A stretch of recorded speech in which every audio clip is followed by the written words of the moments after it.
Assalamualaikum warahmatullahi wabarakatuh.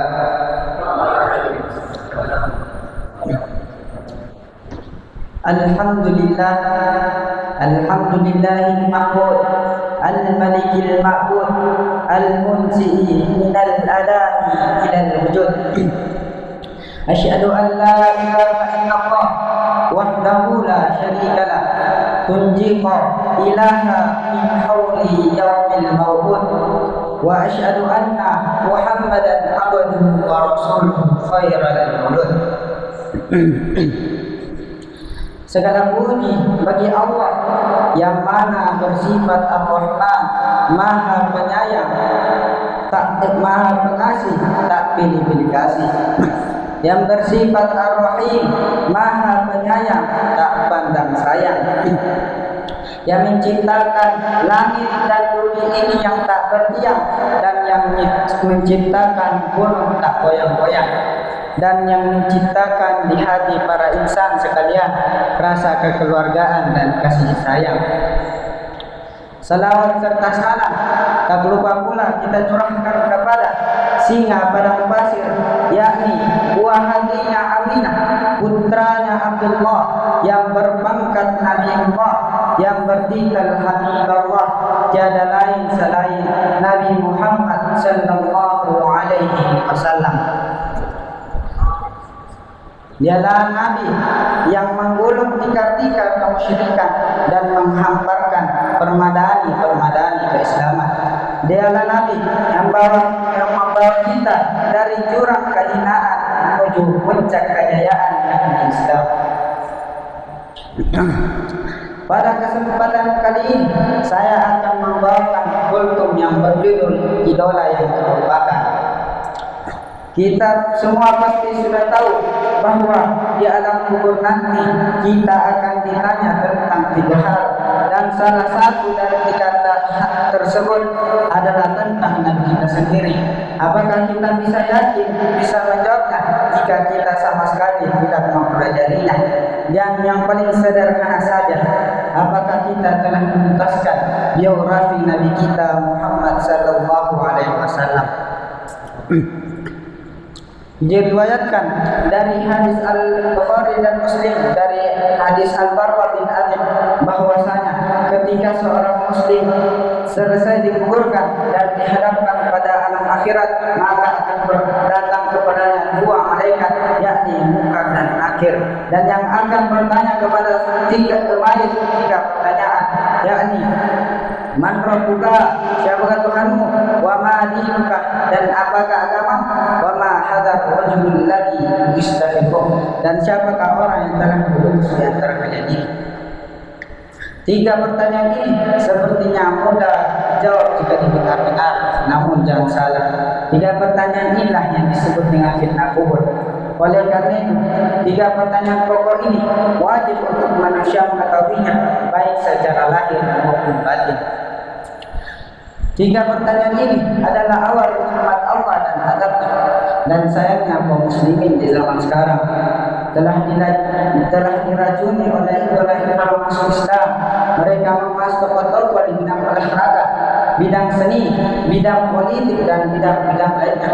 Dan banyak kaum muslimin di zaman sekarang dia lebih mengidolakan otot sispeknya Samsuleh daripada otot sispeknya sahabat Nabi Zaid bin Sabit, dan lebih mengidolakan hitamnya Yamal daripada hitamnya Bilal, dan parahnya lagi dia lebih mengidolakan pemain sepak bola daripada seorang pengembala yang diutus oleh Allah untuk agama yang mulia, yakni putranya Abdullah Muhammad sallallahu alaihi wasallam.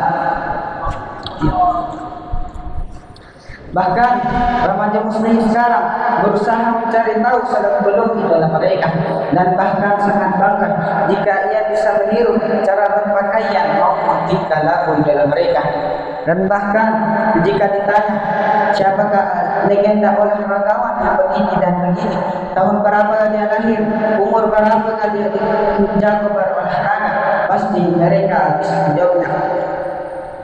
Sekali ia ditanya tentang Rasulullah, kapankah dia lahir, umur berapakah dia diutus menjadi nabi, pasti jarak di antara mereka bisa menjawabnya. Apakah yang membuatmu tidak mengidolakannya? Ingatlah Nabi Muhammad akan terhadap agama ini. Dia rela disakiti, dipukuli, dikatakan orang gila, dihina, dilempari kotoran hitam pada saat sholat, dan parahnya lagi dia dihincar untuk dibunuh. Itu semua pengorbanan hanya untuk agama ini.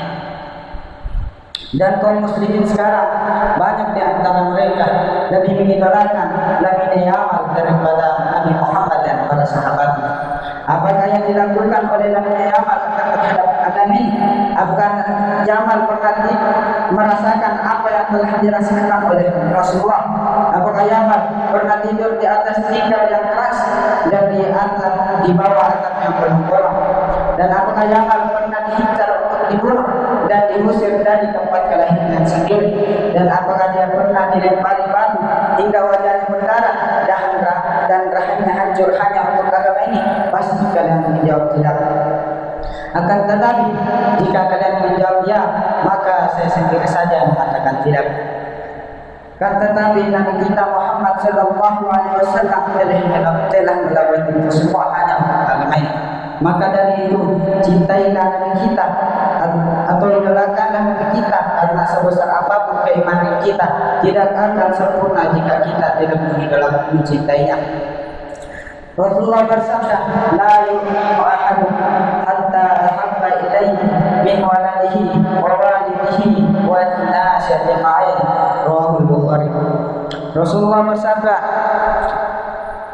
tidak akan sempurna keimanan salah seorang di antara kalian sehingga saya, kata Rasulullah, lebih ia cintai daripada orang tuanya, anak-anaknya, dan seluruh manusia. Hadis riwayat Bukhari.